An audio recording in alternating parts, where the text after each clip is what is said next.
Hey guys, back. Um, Gonna knock out part two for tonight. Um, so Tower of Babylon. Where were we? Okay. The fallen angels and their leader Satan have to use men to communicate their evil works and plans, just as God has to communicate through us and execute His plans. All right. So does Satan as well. They have to have hosts to do what they want done here on Earth. And sometimes I think it's kind of like, well, it's all fair.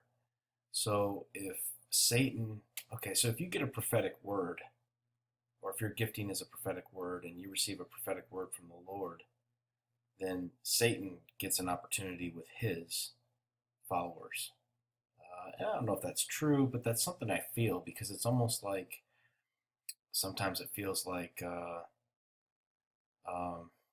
I don't know, just feels that way. Like if Satan gets this, then Jesus gets this. And if Jesus wants to, for example, when I called out to God and I had my moment and he spoke to me and he gave me instruction and it gradually kind of he got quieter and quieter, kind of like okay, Carl, like fly away from the nest. I almost feel it's the same thing with his followers, of course, in a diabolical, evil way, but just something I thought I'd throw in there. Um, Nimrod. Where did Nimrod come from? Nimrod was the first world dictator. He was the first antichrist. He was the first king. He was made a mighty hunter before the Lord. We're going to talk about this individual in length. Okay, and Cush begat Nimrod. Okay, who began to be a mighty one in the earth, which mighty one goes back to the Genesis 6, which I think could have been a Nephilim, um, or it could be just a large man of stature. But I believe he, based upon what we're going to discuss and how this came about, I believe he became a Nephilim. Um, Mighty hunter before the Lord, and at the beginning of his kingdom was the kingdom of Babel. So he ran Babel. He was the man at Babel. Mighty hunter, sometimes I saw when I was doing this study, I saw mighty hunter could also be the seeking of knowledge. Okay, we'll get into that here in a little bit. Just keep that in the back of your mind. Okay, this is from an encyclopedia of Freemasonry. Okay, in mythical relations of old constitutions, which make up the legend of Craft, it is, yeah, the Craft, thought of that movie. It is spoken of as an ancient birthplace of masonry, where Nimrod, who was its builder, was a mason and loved well the craft. Employed 60,000 masons to build the tower, all right, and he gave them charge that they should be true. And this, says the Harlinian manuscript, was the first time that any mason had charge of craft. Babel was Nimrod's capital city of his empire and his center of unity and his headquarters. So he built the tower. So they said, "Let us make us a name." And I talked to you in the last video. What do those initials go for? I think that's very, very symbolic for us. Um, it was an inordinate desire for fame. Look at me, ain't I somebody? The tower was a symbol of human pride and rebellion, just as our towering skyscrapers in New York overlooking the only Babylon in the world. And I disagree with that, but this is from an excerpt here. Babylon, New York. Look for any other keyword of Antichrist: unity. Unity and change are key. Getting back to Babylon of New York, when we're getting into Revelation 18, it talks about the city Babylon. And we're going to get there, but just keep in mind it's not one city. That's Babylon. And the Bible is very, very fun in a way that it'll have many, many meanings or many, many layers upon a verse. You might think it's one city, but I believe it's several cities. We'll get to that later, but just wanted to point that out while we're here. In the early stages of Genesis, we see the fall of mankind. Genesis 6 describes how the fallen angels came to the daughters of men. It goes all the way to say that the flesh had corrupted itself with animals and human beings. This chapter in Genesis 6 is probably the most disturbing in the Bible, but yet it's probably the most informative, especially since Jesus himself stated it would be like the days of Noah before his wondrous return. This topic this topic can be extensive, but I'm going to cover some high points as it's important to understand the Tower of Babel. Very quickly, we're going to go through this because we went through it with several videos. Okay, the fallen target women, Eve, Genesis 3:15. We know that Eve was pregnant with both Cain and Abel, Cain being the seed of the serpent, Genesis 3:15. 1/3 of the fallen do the same in Genesis 6.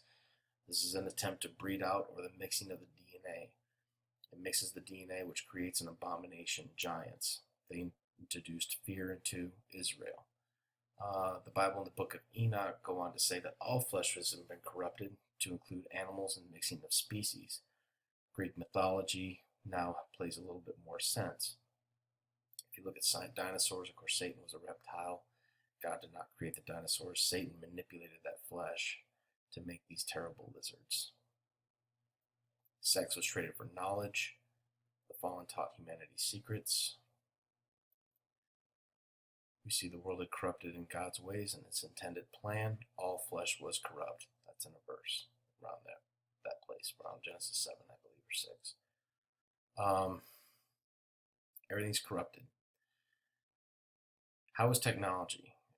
We're at the high peak of technology, but our problems are much, much worse. We have the best technology available, but we can't cure cancer. We can't. It's ridiculous. No, nothing medically has gotten very much better, except prosthetics. And we talked a little bit about prosthetics in the last video. The Book of Daniel speaks of this iron clay being mingled. All right, that's going to be the metal and flesh, which is the prosthetics. Kind of goes back to that. Aliens, fallen angel, demonic beings, abducting and mixing the seed to produce, not to produce giants, but rather false human beings. Impossible, you say? We just talked about it a little bit in Matthew with the wheat and the weeds. False human beings. They're cloning sheep right now. Okay, Satan is called in the Bible the sum of knowledge. He's it. All right, next to God, he's it. You think capable of much more than cloning sheep, that was what, 10 years ago, 8 years ago? All right, they've been cloning humans. Okay, it's time you come to grips with that if you haven't. And there's a video, The Greatest Lie Unknown to Man, that I have on my page that goes into that much deeper than what I'm doing here.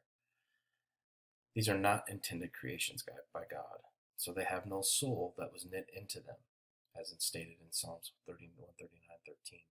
But they provide a host to a fallen angel being. The fallen angel driving this host is of Satan's false agenda. All right, they are unredeemable. God has a book of life, and he also has the Lamb's book of life. Okay, I believe they're two separate books. You need to look at that, and you need to study that. Revelation 13:8 says, "Those that are found not written in the book of life go directly to the lake of fire." Those are the unintended creations, manipulated flesh in Satan's science lab. He puts them where he needs them to influence the poor folk down here at the bottom. Us. If you were the prince of the earth and you had a seed, where would you get your most bang for your buck? Satan's goal is to kill, steal, and destroy. John 1:10. Putting them in those places make any sense? Absolutely does. The Bible even tells us the beast is a clone. Consider the verse. Revelation 17:8. The beast that was, but is not, but yet is. In other words, he was alive, the beast that was, but is not, so he's gone, but yet here he is. He was alive at one point, but gone, but yet here he is again. He's a clone, and there are many others. God brought forth the flood, judgment. Mankind had gotten so far out of his ways, there was no choice but to start over with his creation. He chose Noah and his family to construct the ark, and the Lord would fill it with his intended creation in order to save it from judgment. God saw that the wickedness of man was great in the earth. Every imagination and thoughts of their heart were evil continually. Only evil continually. And repented the Lord that he made man on the earth and grieved his heart, and I will destroy man whom I have created from the face of the earth, both man and beast. All right, when we look at the destruction of the earth and what events took place after the flood, we see God creating a new beginning. He took 8 people on the boat. 8 means new beginning in the Bible. Out of every living creation on earth, Noah and his sons and the animals taken were not corrupt. The Lord, in a sense, was going to start over and wipe out the abominations of Satan. His fallen had created or actually manipulated, as Satan does not have creative power. What we see in Genesis 2 is a very sad verse. 6:2. The flood would not wipe out everything because we see that there are giants in the earth in those days and also after that when the sons of God came to the daughters of men. What happened right here? I thought the ark saved everything and ended the corruption. How are we back again with these issues? Let's talk about it. Sin re enters the world after the ark comes to rest. And Noah began to be a husbandman, and he planted a vineyard, and he drank the wine and was drunken, and he was uncovered in his tent. Now, this is a little while after the ark is landed, okay? Because now he's a husband and he's planted a vineyard and he's drinking wine out of it. So I'm saying there's someone that said 3 to 4 years, so sounds reasonable. And was drunken and was uncovered within his tent. And Ham, oink oink Ham, the pig, the father of Canaan, saw the nakedness of his father and told his 2 brothers without. And Shem and Japheth, the other 2 brothers, took a garment, laid it upon both their shoulders, went backwards, walking backwards, and covered the nakedness of their father, and their faces were backwards, so they saw not their father's nakedness. And Noah awoke from his wine and knew what his younger son had done to him and said, Cursed be Canaan. Okay, let's stop right there. What happened here? You have a son come in, see his dad naked, and the other 2 brothers are like, whoa, I'm just going to walk backwards and cover him up. Okay. How, your dad, I'm sure my dad has seen me. I mean, this isn't a big deal, you would think, right? Um, Yet here it is a big deal. Why is this here? What does this mean? Many Christians are taught from the time they're children that Noah got drunk in his tent and his son Ham physically unclothed them and revealed his nakedness. Only the unlearned teach this way. It was not Noah's nakedness that was uncovered in his tent, but his wife's nakedness. Let's look at some verses, okay? To uncover your father's nakedness is a Hebrew idiom that means to sleep with your father's wife. The nakedness of thy father's wife shall not thou uncover. It is thy father's nakedness. The nakedness of thy father's wife thou shalt not uncover. It is thy father's nakedness. A man that lieth with his father's wife has uncovered his father's nakedness. Both of them shall surely be put to death. Their blood shall be upon them. Leviticus 20:11. Lieth. Sexual connection. To lie down for rest. Sexual connection. The word lieth Hebrew means to lie down for sexual connection. Strong 79:01. By definition of the Hebrew translation of the word lieth, we get God's truth, not the lies of men, concerning the sexual sin that Ham committed against his own mother after they left the ark. Okay, so this is the abomination that happened, that brought this guy's children bad news. Okay?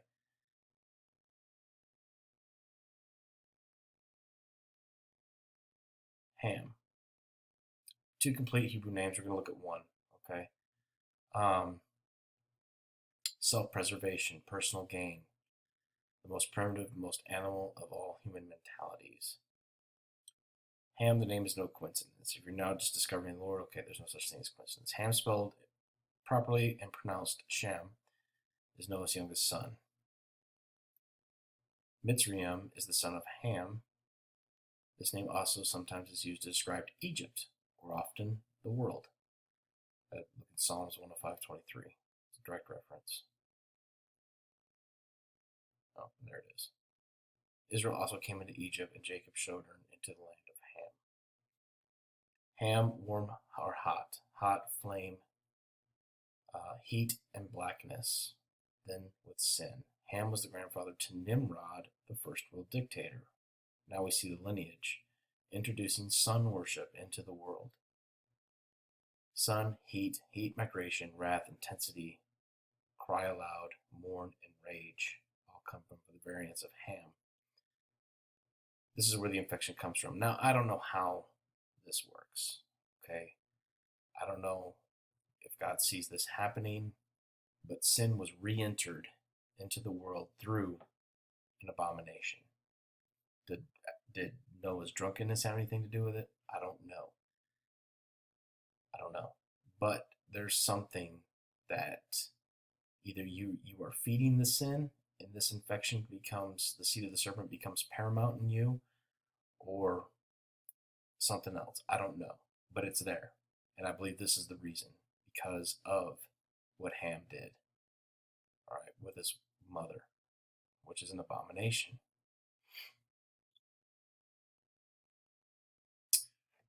Heat and black. No doubt Ham was the sole introducer of the sun worship. And this is out of the book of Jasher right here. And Cush, the son of Ham, the son of Noah, took a wife in those days of old. She bare a son, called his name Nimrod. At the time, the sons of men began to rebel and transgress against God. And the child grew up, and the father loved him exceedingly. If you look at the name Nimrod, it means to rebel. Rebellion, rebellion, rebellion.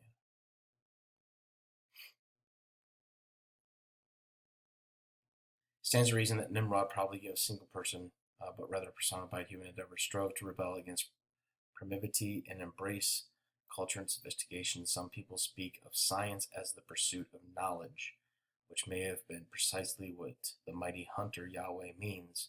The name Nimrod literally means to rebel, but by implication it means cultivation or even enlightenment. Pursuit of knowledge is a common theme in Masonry, as well as enlightenment and cultivation. The Masonic principle of truth also teaches a man to search for wisdom and understanding. The pursuit of knowledge is the very heart of our purpose. In God's list of the sons of Ham, he stops and gives Nimrod importance, all right, in the Bible. It's the only son that gets really this long importance, so that we can take special note of him, all right?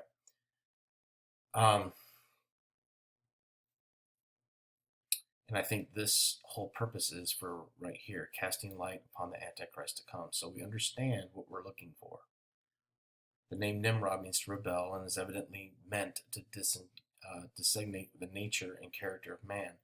Rebel means disobedient, taking up arms against rulers of authority, and of course that means God. His rebellion lay in his disobeying the authority of God, who rules over kingdoms of men, as another kingdom of Babylon, named Nebuchadnezzar, found out the hard way, Daniel 4. As the rebel, he stands before us as the great adversary, the king does, according to his will. The Antichrist is the devil's seed, standing in his opposition to Christ, who is God's seed. He is of the father devil and the willful father of all rebellious children of men who say, not God's will, but mine.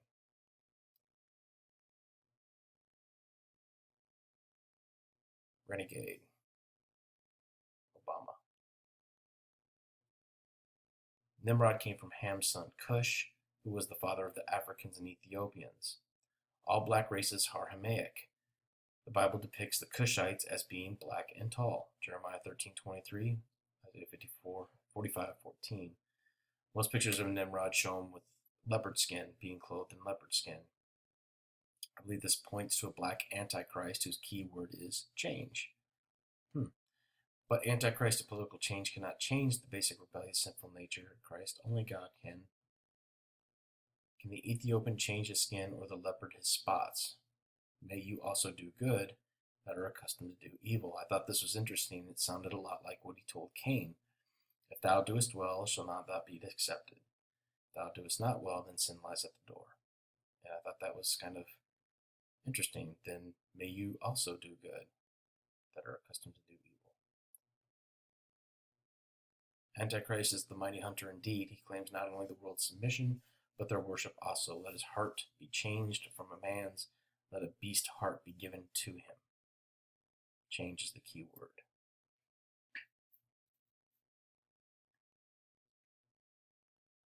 Now, if you look here at Obama, this is when he was younger. There's a dead leopard behind him. Now, the Antichrist will receive a head wound at some point. And I believe 3 days later he'll come back as a mockery to Christ of a false resurrection. This is the Denver International Airport. There's a bunch of murals here that are very cryptic.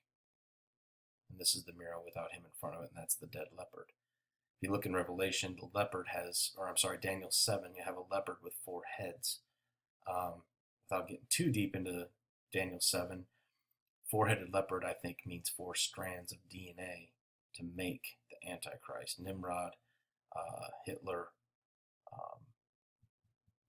have to remember my notes. I can't think of it right now, but 4 different people that make up the Antichrist. Akhenaten was the other one. Akhenaten, Nimrod. I can't think of the name. Geronimo. And that's a whole nother story. Anyway, here's a picture of Nimrod here as the pharaoh or ruler, king of that area.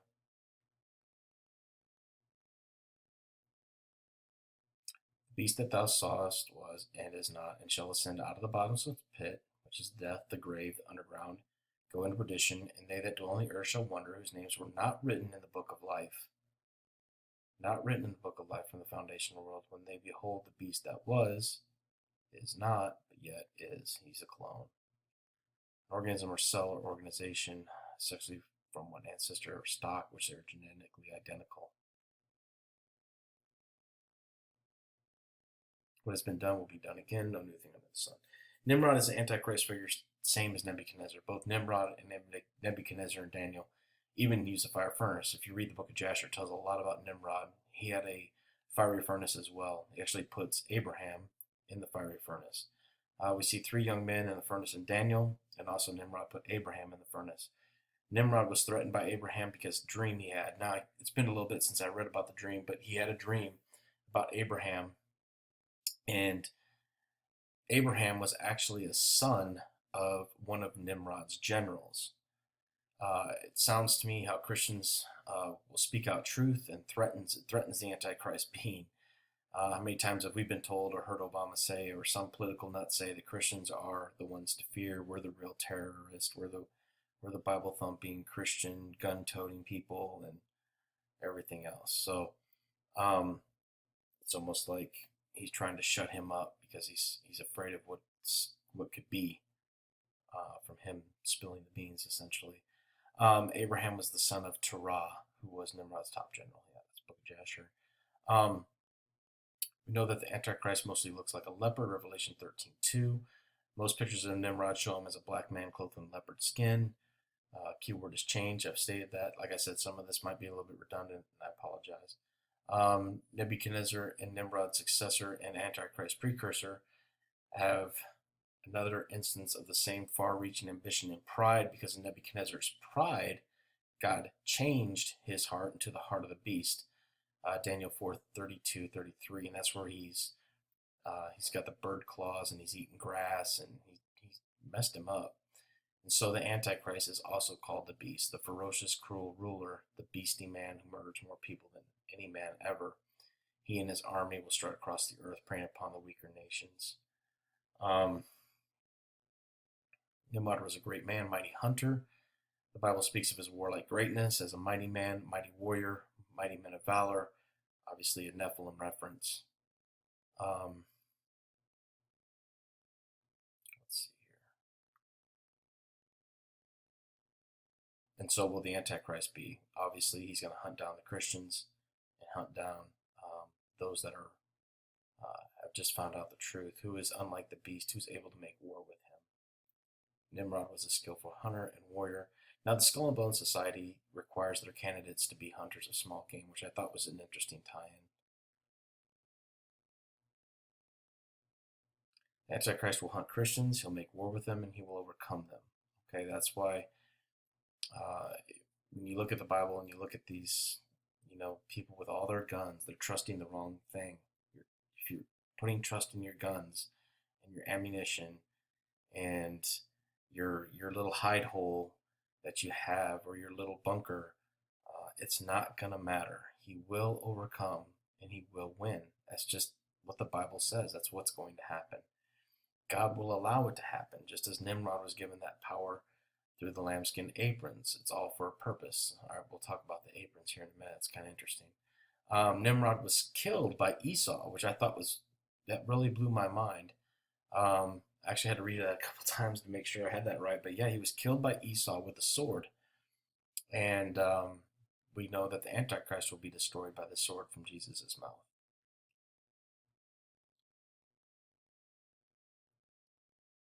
Nimrod and Cush have dual meanings. The main meaning of leopard, who subdues, the leopard tamer, the great hunter.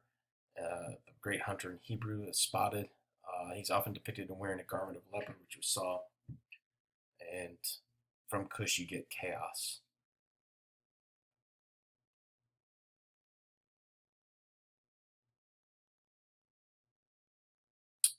Masonry here. It all goes back to a man named Nimrod, who the Freemasons view as the great originator of their order.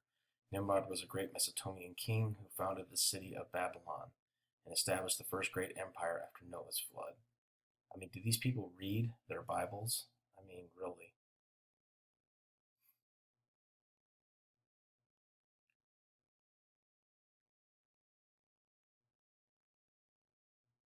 The tower was a ziggurat or temple tower, just as our cities have become these these these idols as well.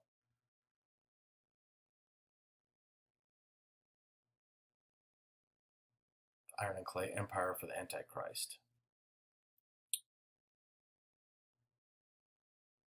The beast will make great use of this one world government and one world religion. Same thing that Nimrod had, which ends up with the worship of him as God. Same exact thing Nimrod did. When the people of Babel started their building program, they all were united with one language. So God stopped their proud building by confounding them in their languages.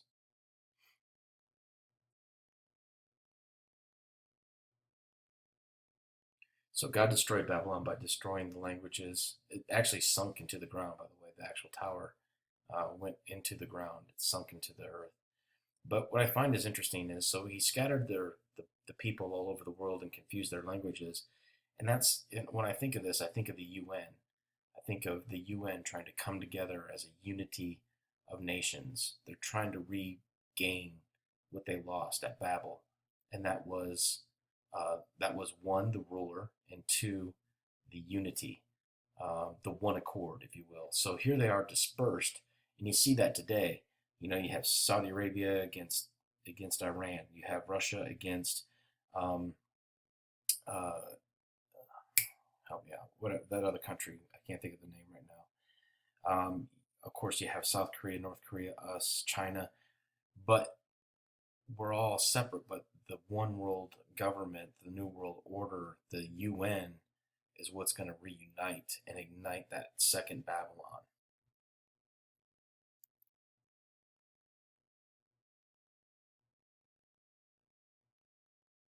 So the Encyclopedia of Freemasonry, this guy says the Messianic enterprise, and even referred to Nimrod as the Grand Master of all Masons. Albert Mackey likewise named Nimrod as one of the founders of Masonry and went on to describe the Tower of Babel as the gate of God. I mean, so these guys are so misguided, so misdirected. Um,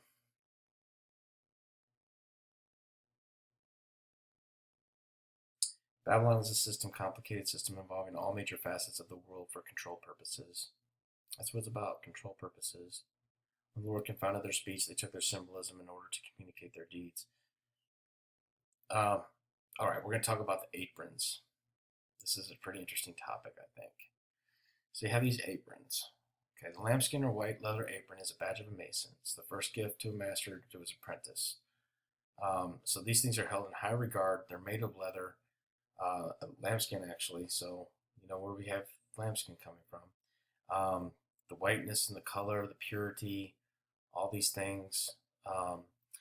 We know that God, we talked about the skins that we wear now, right? The earthly flesh that we wear. but there was also a sacrifice done for the sin that was committed in the garden. They knew they were naked. They made themselves aprons. Um, from the book of Jasher. Okay, the aprons of the modern day mason are lambskin white leather. They're an emblem of innocence and the badge of a mason. We know aprons were used by God to cover the shame of Adam and Eve, who saw their nakedness. These aprons were the result of a disobedience to God and his statutes, and therefore the sacrifice had to be made. A death needed to occur in order for them to cover themselves.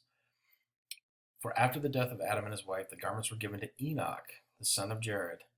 And when Enoch was taken up by God, he gave them to Methuselah. And at the death of Methuselah, Noah took them and brought them aboard the ark, where they were with him until he went out of the ark. And in their going out, Ham, that son of a gun Ham, stole the garments from his father Noah, and he took them and hid them from his brothers.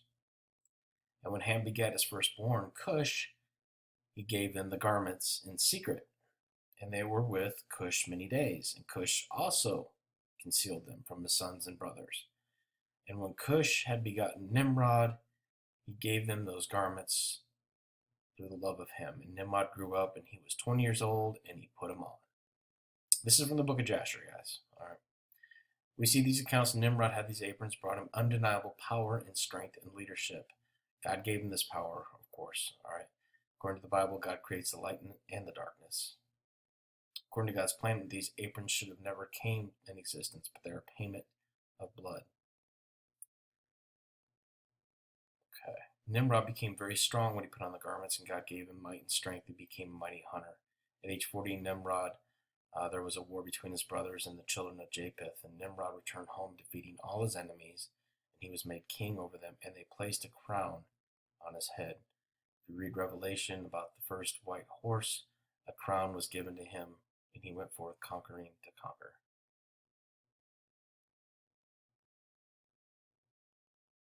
Okay, guys, that's part 2, Nimrod. All right. You guys have a good night. Love you all. Take care.